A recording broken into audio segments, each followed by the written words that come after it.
Hello everyone, स्वागत है आपका फिर से प्राइम बायोलॉजी पर। आज का जो टॉपिक है वो हम लेंगे प्लांट्स के ऊपर, जो कि सिलेबस का आखिरी टॉपिक है। इससे बायोलॉजी से रिलेटेड जो भी टॉपिक है वो सारे प्राइम बायोलॉजी पर अपलोड हो चुके हैं। आप प्लेलिस्ट में जाके ये सभी वीडियोस या लेक्चर्स देख सकते हैं, जिससे जो बायोलॉजी का जो कंटेंट है वो सारा आपका कवर हो जाएगा। जो आखिरी टॉपिक है वो आज हम स्टार्ट करने वाले हैं, पादपों में पोषण, श्वसन एवं उत्सर्जन। इस टॉपिक के बाद बायोलॉजी का यहाँ पर कोई पेंडिंग टॉपिक शेष नहीं रहेगा जो कि सिलेबस में दे रखा है, सभी टॉपिक कंप्लीट हो जाएंगे। तो कोई ऐसा स्टूडेंट जो नया जुड़ा है वो प्लेलिस्ट में जाके इन सभी लेक्चर्स को देख सकता है और अपने डाउट क्लियर कर सकता है। साथ ही अगर अपने को डाउट बनता है तो आप कमेंट बॉक्स में कमेंट करके भी पूछ सकते हैं। तो बात करते हैं आज के टॉपिक पर, पादपों में पोषण, श्वसन एवं उत्सर्जन।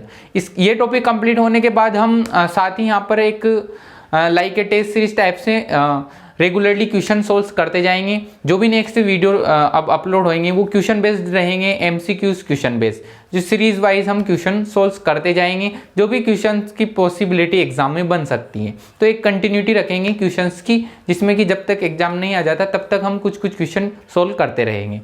तो शुरू करते हैं। पादपों में पोषण, श्वसन एवं उत्सर्जन। ठीक हमारी ही तरह पादपों में भी पोषण पाया जाता है, श्वसन पाया जाता है और उत्सर्जन पाया जाता है। जैसा कि हमने मानव शरीर के विभिन्न तंत्र में मानव के अंदर पाचन तंत्र, श्वसन तंत्र एवं उत्सर्जन तंत्र पढ़े थे, ठीक उसी प्रकार यहाँ पर भी कुछ कुछ रिएक्शंस, कुछ कुछ प्रोसेस परफॉर्म होते हैं प्लांट्स के अंदर। आमतौर पर हम जानते हैं कि प्लांट तो स्वपोषी होते हैं और हम जो कि ह्यूमन या एनिमल्स कह लो वो सभी विषम पोषी होते हैं। किस बेसिस पे बोल रहे हैं कि जो प्लांट्स है वह अपना खाना स्वयं बनाते हैं पर्णहरित के द्वारा। प्रकाश की उपस्थिति में वह CO2, कार्बन डाइऑक्साइड और जल, इनका उपयोग करके प्रकाश की उपस्थिति में वह अपना भोजन बनाते हैं। ग्लूकोज मॉलिक्यूल बनता है जिसको स्टार्च के रूप में संचित किया जाता है। ये बेसिक प्रोसेस होता है। अब इसकी भी बहुत सारी डिटेल्स होती हैं, बड़ा कॉम्प्लेक्स स्टडी होती है इन चीज़ों की।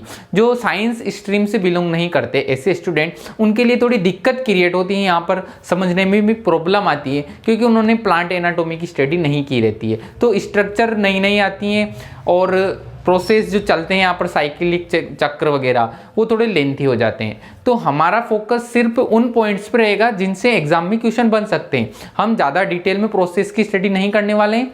हम बस उन प्रोसेस से कुछ कुछ ऐसी चीज़ों का निचोड़ यहाँ पर देखने वाले हैं जिनसे एग्जाम में पॉसिबिलिटी है कि क्वेश्चन बन सकता है। तो बस हम उन्हीं पर बात करेंगे ताकि सभी को समझने में आए। ठीक है, तो हम बात कर रहे थे पोषण की, कि इनमें प्रकाश संश्लेषण की क्रिया चलती है प्लांट्स में और उसके द्वारा ये अपना खाना स्वयं बनाते हैं, इसलिए स्वपोषी बोलते हैं। और हमको विषम पोषी इसलिए बोलते हैं क्योंकि हम इन पर निर्भर होते हैं, हम अपना खाना स्वयं नहीं बनाते हैं। अब बात आती है कि प्रकाश संश्लेषण में यह खाना कैसे बनाते हैं। तो इसके लिए इसमें बहुत सारे प्रोसेस चलते हैं। जैसा कि हम सभी जानते हैं कि जो जोसेफ प्रिस्टले थे, जिन्होंने ऑक्सीजन के जनक, जिन्होंने ऑक्सीजन की डिस्कवरी की थी, उन्होंने बहुत सारे एक्सपेरिमेंट किए थे जार वाले, जिनमें जार में उन्होंने प्लांट्स को रखा। शुरू प्रथम तो उन्होंने मोमबत्ती और एनिमल्स को रखा, जिसमें मोमबत्ती भी बुझ गई और जो चूहा था वो भी मर गया due to high quantity of CO2, क्योंकि ये CO2 रिलीज करते हैं। और जब उन्होंने प्लांट को भी रखा, मोमबत्ती और एनिमल लाइक चूहा, इनको सबको एक जार में पैक रखा, तो ये सभी सर्वाइव कर गए। क्यों, ऐसा क्यों हुआ? क्योंकि उन्होंने एक निष्कर्ष निकाला कि जो एनिमल्स होते हैं या जो मोमबत्ती जल रही थी, ये वायुमंडल या प्रकृति को नुकसान पहुंचाते हैं, यह CO2 रिलीज करते हैं। और ये जितनी भी नुकसान हुआ है एनिमल्स के द्वारा जो CO2 रिलीज करते हैं श्वसन में, इस CO2 हार्मफुल होती है और इसकी भरपाई के लिए प्लांट्स इसकी भरपाई करते हैं। प्लांट्स ऑक्सीजन रिलीज करते हैं बदले में और CO2 का उपभोग कर रहे हैं, जो कि आपको रिएक्शन में भी नजर आ रहा है। तो CO2 का यूज करते हुए खाना बनाने के प्रोसेस में CO2 का यूज करते हुए फोटोसिंथेसिस के अंदर प्लांट ऑक्सीजन देते हैं हमें। तो जो हमने प्रकृति को नुकसान किया है, जो CO2 हमने सांस के द्वारा बाहर निकाली है, उसकी भरपाई प्लांट करती हैं। इसलिए प्लांट बहुत ही इंपॉर्टेंट रोल प्ले करते हैं इस प्रकृति को बनाए रखने के लिए। शुरू करते हैं टॉपिक से कि ग्रीन प्लांट प्रकाश की उपस्थिति में पत्तियों से भोजन का निर्माण करते हैं। जो भी ग्रीन प्लांट हैं उनकी पत्तियों में प्रकाश संश्लेषण के द्वारा भोजन की निर्माण क्रिया होती है। साथ ही कुछ प्लांट ऐसे भी होते हैं जिनकी अलग स्ट्रक्चर, जैसे स्टेम या रूट में भी फोटोसिंथेसिस पॉसिबल है अगर वह ग्रीन है तो प्रकाश संश्लेषण की क्रिया मुख्यतः पत्तियों के अंदर होती है, जिसमें भोजन निर्माण करते हैं पौधे। क्या होता है कि CO2 और H2O कार्बन डाइऑक्साइड और वाटर मॉलिक्यूल का उपयोग करते हुए प्रकाश की उपस्थिति में पर्णहरित के अंदर भोजन को संचित किया जाता है। स्टार्च के रूप में बनता ग्लूकोज है, जिसको स्टार्च के रूप में संचित किया जाता है। साथ ही ऊर्जा रिलीज होती है और ऑक्सीजन के मॉलिक्यूल रिलीज होते हैं, जो एनवायरनमेंट में ऑक्सीजन की मात्रा को बनाए रखते हैं। जितने ज्यादा प्लांट्स प्रेजेंट रहेंगे प्रकृति पर, एनवायरनमेंट के अंदर, उतनी ही ऑक्सीजन प्रेजेंट रहेगी। क्यों प्रेजेंट रहेगी? क्योंकि वह फोटोसिंथेसिस के अंदर ऑक्सीजन रिलीज करते हैं। और यह ऑक्सीजन कहां से रिलीज हुई? यह वाटर मॉलिक्यूल के टूटने से रिलीज हुई। तो एक क्वेश्चन यहां से बनता है इंपॉर्टेंट, कि जो ऑक्सीजन यहां बन रही है वह CO2 से बन रही है, H2O से बन रही है। तो इस रिएक्शन में बहुत सारे एक्सपेरिमेंट हुए, उसके बाद सिद्ध हुआ कि इस रिएक्शन में जो ऑक्सीजन रिलीज होती है एनवायरनमेंट के अंदर, वह वाटर मॉलिक्यूल के टूटने से रिलीज होती है। तो एक क्वेश्चन बनता है कि वो CO2 के टूटने से रिलीज हो रही है या H2O की वजह से? तो वह H2O की वजह से रिलीज होती है। कौन? Oxygen gas. तो ये यहां से क्वेश्चन बन सकता है। नेक्स्ट पॉइंट देखें तो फर्स्टली ऑब्जर्व्ड इन साइनोबैक्टीरिया, जिनको ब्लू ग्रीन एल्गी भी बोलते हैं, क्योंकि ये बैक्टीरिया फोटोसिंथेसिस शो करते हैं, इसलिए इनको ब्लू ग्रीन एल्गी बोलते हैं। वास्तव में तो ये बैक्टीरिया के सदस्य हैं, ठीक है। तो साइनोबैक्टीरिया में इनको फर्स्टली ऑब्जर्व किया गया था। फंजाई और कस्टोडा, जो कवक और अमरबेल ऐसे हैं जिनमें फोटोसिंथेसिस नहीं पाया जाता है। तो एक क्वेश्चन इंपॉर्टेंट यहां से भी बनता है। नेक्स्ट अगर बात करें तो पादप की कौन सी सी जड़ है, कौन से पादप है जिनकी जड़ों में फोटोसिंथेसिस प्रकाश संश्लेषण की क्रिया होती है? तो वह है सिंगाड़ा और टीनोस्पुरा। तो एक क्वेश्चन यहां से बनता है कि ऐसे प्लांट का नाम बताइए जिनमें कि फोटोसिंथेसिस उनकी जड़ में होता है, और ऑप्शन में दे दे कुछ भी, नीम, बरगद, सिंगाड़ा और अमरबेल। तो ऑप्शन हो जाएगा सिंगाड़ा, जिसकी जड़ में फोटोसिंथेसिस होता है, प्रकाश संश्लेषण होता है। तो एक क्वेश्चन यहां से बन सकता है इस वेराइटी का।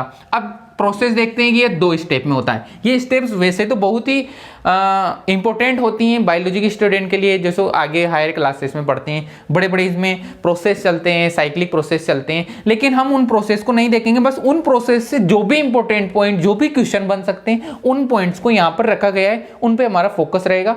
तो अगर थोड़ा समझने में प्रॉब्लम आए तो इन पॉइंट्स को थोड़ा सा ध्यान रखने की जरूरत रहेगी यहाँ पर, क्योंकि साइकिल भी अगर परफॉर्म करेंगे, यहाँ पे साइकिल भी बनाएंगे वो, तो विदाउट साइंस स्ट्रीम के स्टूडेंट के वो समझने में बड़ा ही मुश्किल क्रिएट करेगी। तो हमने बस उस साइकिल से जो क्वेश्चन बन सकते हैं उनके लिए यहाँ पर कुछ मुख्य मुख्य पॉइंट रखे हैं, जो कि ये पॉइंट उस साइकिल के अंदर परफॉर्म होते हैं। तो 2 स्टेप में होता है, light reaction, dark reaction. Light reaction में क्या होता है कि लाइट रिएक्शन थाइलेकोइड के अंदर होती है, प्लांट स्ट्रक्चर है, और डार्क रिएक्शन स्ट्रोमा के अंदर होती है। तो एक क्वेश्चन यहां से बनता है इस टाइप का। नेक्स्ट अगर बात करें तो जो प्रकाशिक अभिक्रिया है लाइट रिएक्शन, उसमें क्या क्या चीजें होती हैं कि उसमें सर्वप्रथम तो स्टार्टिंग में तो प्रकाश अवशोषण होता है सर्वप्रथम, और उसके बाद पर्णहरित सक्रिय हो जाता है। जैसे ही प्रकाश अवशोषण होता है तो पत्तियों के अंदर पर्णहरित सक्रिय हो जाता है, और सक्रिय होने के बाद जल का प्रकाशिक अपघटन होता है। ये प्रोसेस इसके अंदर फॉलो होते हैं। उसके बाद जो अप्रकाशिक रिएक्शन है, डार्क रिएक्शन है, वह कहाँ होती है? स्ट्रोमा के अंदर होती है, और इसको जैव संश्लेषण चरण कहते हैं। तो एक इंपॉर्टेंट क्वेश्चन यहां से बनता है, और C3, C4 साइकिल वगैरह इसमें देखने को मिलते हैं। अब बात करते हैं मुख्य पॉइंट की कि प्रकाशिक अभिक्रिया क्या है। तो हमने बात कर ली कि प्रकाशिक अभिक्रिया प्रकाश का अवशोषण तथा पर्णहरित का सक्रियण। बेसिकली होता क्या है कि यहाँ पर लाइट की हार्वेस्टिंग होती है। जैसे हम फसलों की हार्वेस्टिंग करते हैं, वैसे प्लांट लाइट की हार्वेस्टिंग करते हैं। प्लांट लाइट की उपस्थिति में पर्णहरित के अंदर इस CO2 और H2 का उपयोग कर करके अपना भोजन स्वयं बना रहे, सिंथेसिस कर रहे। तो यहाँ पर लाइट की हार्वेस्टिंग हो रही, जो इनके अंदर एक जटिल सिस्टम पाया जाता है, लाइट हार्वेस्टिंग सिस्टम। उस सिस्टम के अंदर बहुत सारे पिगमेंट प्रेजेंट होते हैं, वर्णक प्रेजेंट होते हैं। अब वर्णक में ना डिफरेंट टाइप की तरंगदैर्घ्य की प्रकाश के फोटोन आते हैं, जो डायरेक्ट प्रकाश इंटर कर रहा है लीफ से, पत्तियों से। उन पत्तियों के अंदर जो बहुत सारे एक कॉम्प्लेक्स प्रेजेंट है वर्णक का, जिसको हम लाइट हार्वेस्टिंग कॉम्प्लेक्स बोल रहे हैं। जैसे एग्जांपल ले सकते हैं PS1, PS2, photo system 1, photo system 2। तो इन फोटो सिस्टम 1 और 2 के अंदर बहुत सारे वर्णक प्रेजेंट है। अब वर्णकों के जो परमाणु प्रेजेंट है, परमाणु से नाभिक से जो परमाणु के अंदर इलेक्ट्रॉन प्रेजेंट होते हैं बहुत सारे, वहां से इलेक्ट्रॉन रिलीज हो जाता है, नाभिक से मुक्त हो जाता है, नाभिक के रेंज से वह मुक्त हो जाता है। तो वहां से इस डिफरेंट टाइप की जो तरंगदैर्घ्य फोटोन उस वर्णक पे गिरते हैं। जैसे ये वर्णक प्रेजेंट है, अब प्रकाश की लाइट आ रही है, वर्णक बहुत सारे प्रेजेंट है। अब जो तरंगदैर्घ्य आवश्यक है वो आवश्यक अपने अपने अकॉर्डिंग सब उस तरंगदैर्घ्य को जो जिस तरंगदैर्घ्य पर अवशोषित करता है प्रकाश को अवशोषित कर लेंगे। अवशोषण के बाद उस वर्णक के अंदर जो परमाणु प्रेजेंट है वहां से उसके नाभिक के अट्रैक्शन से इलेक्ट्रॉन मुक्त हो जाता है और इसी इलेक्ट्रॉन के मुक्त होने से यहाँ से ये सारी कहानी शुरू होती है। तो फिर डिफरेंट साइकिल स्टार्ट हो जाती है, इलेक्ट्रॉन ट्रांसपोर्ट सिस्टम में चला जाता है। तो यहाँ पर डिफरेंट साइंटिस्ट ने डिफरेंट प्रोसेस दिए हैं। C3 C4 प्लांट्स पे वर्क किया गया है, उनमें क्या कंपाउंड बनते हैं फर्स्टली साइकिल के अंदर। तो ये थोड़ी डिटेल बातें होती है, बस हम मुख्य पॉइंट पे ध्यान दे रहे हैं। तो प्रकाश अवशोषण हुआ, पर्णहरित सक्रिय हो गया।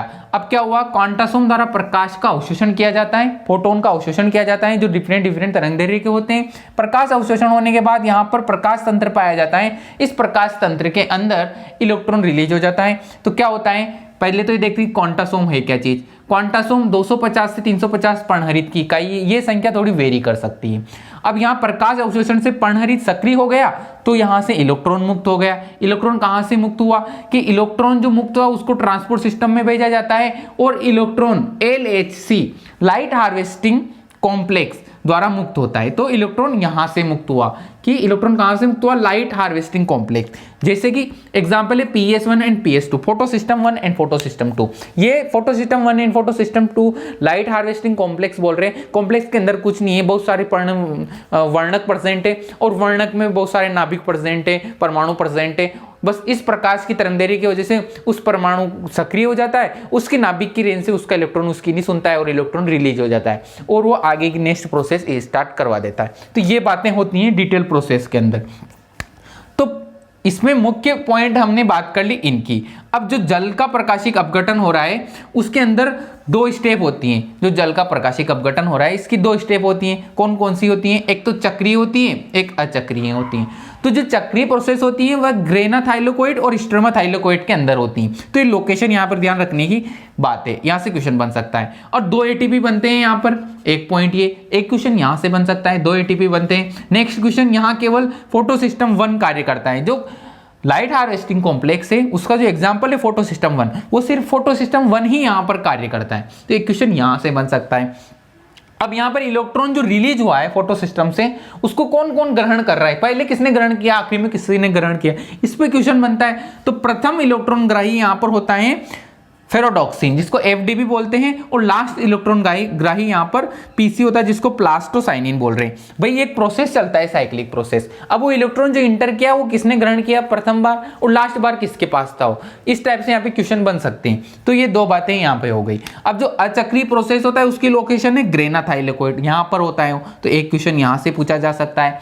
और ATP यहाँ पर 1 ATP और 2 NADPH2 होते हैं जो वास्तव में 6 ATP है। तो 6 + 1 7 ATP का यहाँ पर निर्माण होता है। तो एक क्वेश्चन यहाँ से बन सकता है कि कितने ATP का निर्माण होता है। और यहाँ पर photo system 1 and photo system 2 जो लाइट हार्वेस्टिंग कॉम्प्लेक्स है वो दोनों वर्क करते हैं। तो एक क्वेश्चन यहाँ पे बन सकता है, इन दोनों में डिफरेंस भी अपन बोल सकते हैं। प्रथम इलेक्ट्रॉन ग्राही यहाँ पे PQ होता है जिसको प्लास्टोक्विनोन बोलते हैं, और लास्ट इलेक्ट्रॉन ग्राही यहाँ पर फेरोडॉक्सिन होता है, वही फेरोडॉक्सिन। और इसमें एक मध्य ग्राही भी होता है इलेक्ट्रॉन का जिसको प्लास्टोसाइनिन बोलते हैं। तो ये इसकी इंपॉर्टेंट पॉइंट है। नेक्स्ट स्लाइड देखते हैं, अप्रकाशिक अभिक्रिया। अब इसको बोलते हैं जैव संश्लेषण चरण, जैसा कि हमने फर्स्ट पॉइंट में भी किया था। CO2 परिवहन होता है इसके अंदर, तो ये इसका मुख्य पॉइंट है। अब इसके अंदर C3 चक्र, C4 चक्र और एक केम चक्र पढ़ना पड़ता है। अब C3 चक्र के मेन पॉइंट देख रहे हैं जिनसे क्वेश्चन बन सकता है। पहले तो बात करते हैं कि C3 चक्र कौन कौन से पादप में चलता है। तो उसके एग्जाम्पल है वीट, राइस, इनमें C3 चक्र चलता है, ठीक है। और इनकी उपजाऊता C4 चक्र की तुलना में कम होती है क्योंकि इनमें जो है CO2 की मात्रा ज्यादा होती है, इनमें CO2 की मात्रा कम होती है। तो ये इसका कारण रहता है। अब CO2 ग्राही कौन है, CO2 ग्राही है यहाँ पर RUBP। क्या फुल फॉर्म है इसकी, राइबुलेज 1,5-बिस-फॉस्फेट। राइबुलेज 1,5-बिस-फॉस्फेट जो कि CO2 का पहला ग्राही है। भाई इस चक्र में जो एंट्री हुई है ना CO2 की, इस चक्र की जो शुरुआत होती है वह CO2 की एंट्री से होती है। जैसे ही CO2 एंट्री करती है उसके साथ ये बाइंड होता है 5 कार्बन वाला कीटोस शर्करा जो है, कौन है, ये RUBP, राइबुलेज 1,5-बिस-फॉस्फेट, ठीक है। इसके साथ मिलकर वह फर्स्ट प्रोडक्ट देता है हमको यहाँ पर ये PGA 3 कार्बन वाला, जिसको बोल रहे हैं फॉस्फोग्लिसरिक एसिड। तो यहां से क्वेश्चन की वेराइटी देखना आप। फर्स्ट क्वेश्चन बनता है कि C3 कौन कौन से प्लांट है, तो विहिट, राइस, ये C3 प्लांट होते हैं। CO2 ग्राही कौन होता है यहाँ पर, राइबुलोज 1,5-bis फॉस्फेट या डायरेक्ट राइबुलोज बिस फॉस्फेट भी बोलते हैं इसको। अब ये राइबुलोज बिस फॉस्फेट है क्या, ये 5 कार्बन वाली कीटोन शर्करा है। तो एक क्वेश्चन ये बनता है। दूसरा क्वेश्चन ये बनता है कि जो CO2 और ये राइबुलोज बिस फॉस्फेट है, इन्होंने मिलकर पहला उत्पाद क्या बनाया इस चक्र के अंदर, तो पहला उत्पाद बनाया PGA 3 कार्बन वाला, जिसको बोल रहे हैं फॉस्फोग्लिसरिक एसिड। ठीक है, फॉस्फोग्लिसरिक अम्ल ये बनाया। तो आखिरी उत्पाद क्या बना, एंड प्रोडक्ट। तो एंड प्रोडक्ट तो सब में बनना ग्लूकोज ही है, क्योंकि ग्लूकोज के रूप में ही तो वह स्टार्च, ग्लूकोज को ही तो स्टार्च के रूप में प्लांट संचित करते हैं, यही तो उनका फूड है। तो ग्लूकोज सभी में बनेगा, एंड प्रोडक्ट सबका सेम है। तो कुछ कुछ यहाँ पर डिफरेंस देखने को मिलेंगे। तो ये C3 साइकिल की बात हुई कि होता क्या है कि CO2 और ये राइबुलोज बिस फॉस्फेट ने मिलकर पहला उत्पाद बनाया, फर्स्ट उत्पाद बनाया, कौन, PGA, इसको फॉस्फोग्लिसरिक अम्ल बोल रहे हैं। ठीक है, अब उसके बाद इसने फाइनल प्रोडक्ट क्या बनाया, ग्लूकोज, जो कि स्टार्च के रूप में संचित होगा। ठीक है, तो ये इसके पॉइंट हो गए। अब बात करते हैं हम ग्लूकोज जो अणु बनाए यहाँ पर, एक ग्लूकोज जो अणु बनाए ना इस C3 साइकिल के अंदर, उसमें किन किन का क्या क्या योगदान है, कि जो एक ग्लूकोज अणु की जो रचना की गई है उसमें 6 CO2 का योगदान है। 6 CO2 ने यहाँ पर एक ग्लूकोज के मॉलिक्यूल को बनाया है। साथ में यहाँ पर 18 ATP की रिक्वायरमेंट होती है और 12 NADPH2 की रिक्वायरमेंट होती है। मतलब जो ये साइकिल चलती है C3 साइकिल या केल्विन चक्र इसको बोल सकते हैं, इसमें होता यह है कि CO2 को 6 बार अपना प्रोसेस पूरा करना पड़ता है और एक प्रोसेस में यह 3 ATP और 2 NADPH2 का यूज करता है। तो अब 6 बार ये साइकिल रिपीट होके एक ग्लूकोज बनाया जाता है, 6 बार ये CO2 आता है और ये सेम रिपीट प्रोसेस करता है कि PGA बनाता है फर्स्ट प्रोडक्ट, PGA बनाता है फर्स्ट प्रोडक्ट और फाइनल प्रोडक्ट ग्लूकोज बनता है। तो इस फाइनल प्रोडक्ट ग्लूकोज को बनाने के लिए यहाँ पर 6 CO2 आते हैं, 6 बार आते हैं वो, और एक बार में उनको 3 ATP और 2 NADPH2 की रिक्वायरमेंट होती है। तो 6 बार के हिसाब से 18 ATP और 12 NADPH2 और 6 CO2 मिलकर एक ग्लूकोज अणु बनाते हैं। तो यहां से क्वेश्चन बन सकता है, ये इंपॉर्टेंट बात है इसके अंदर। अब ये इसके पॉइंट हो गए मुख्य मुख्य। C4 चक्र की बात करें तो इनमें गन्ना, मक्का, ज्वार इनके उदाहरण है, जो कि ज्यादा ही पौष्टिक होते हैं उनकी तुलना में। और फर्स्ट इसमें CO2 ग्राही होता है PEP, इसको फॉस्फोइनोल पाइरुवेट बोलते हैं। तो ये एक इंपॉर्टेंट बात होगी। अब फर्स्ट प्रोडक्ट क्या बनता है, तो OAA, जो कि 4 कार्बन वाला कंपाउंड है और ऑक्जिलो एसिटिक एसिड या ऑक्जिलो एसिटिक अम्ल इसका नाम है, फुल फॉर्म। होता कैसे कि CO2 ने PEP से बाइंड किया, मतलब फॉस्फोइनोल पाइरुवेट से बाइंड किया, जैसे CO2 इंटर हुआ इस चक्र के अंदर और PEP इसका वेट कर रहा था, इन दोनों ने मिलकर OA फर्स्ट प्रोडक्ट बनाया जिसको ऑक्जिलो एसिटिक एसिड बोलते हैं। फिर फाइनल प्रोडक्ट ग्लूकोज बन गया। अब जो फाइनल प्रोडक्ट ग्लूकोज है उसको बनाने में 12 NADPH2 और 30 ATP लगते हैं। 12 NADPH2 और 30 ATP का योगदान है। तो एक क्वेश्चन यहां से बनता है। और इनके first product, final product, first recipient किस, फर्स्ट पहला ग्राही कौन है, इनसे यहाँ पर क्वेश्चन बन सकते हैं। अब है केम चक्र, जो कि नागफनी, कैक्टस इनमें पाया जाता है। होता क्या है कि फर्स्ट यहाँ पर जो CO2 ग्राही है वही है PEP, फॉस्फोइनोल पाइरुवेट, C4 की तरह ही है। और फर्स्ट प्रोडक्ट यहाँ भी OAA है, जिसको हम बोल रहे हैं ऑक्जिलो एसिटिक एसिड, जो कि 4 कार्बन वाला कंपाउंड है। तो यहाँ से क्वेश्चन बन सकता है, यहाँ से क्वेश्चन बन सकता है। अब CO2 बाइंड किया PEP से और बना दिया OA, फर्स्ट उत्पाद, और फाइनल उत्पाद वही ग्लूकोज। और जो फाइनल उत्पाद प्रोडक्ट जो ग्लूकोज बना है उसको यहाँ पर बनाने के लिए सेम इसी की तरह 12 NADPH2 और 30 ATP की रिक्वायरमेंट होती है, आवश्यकता होती है।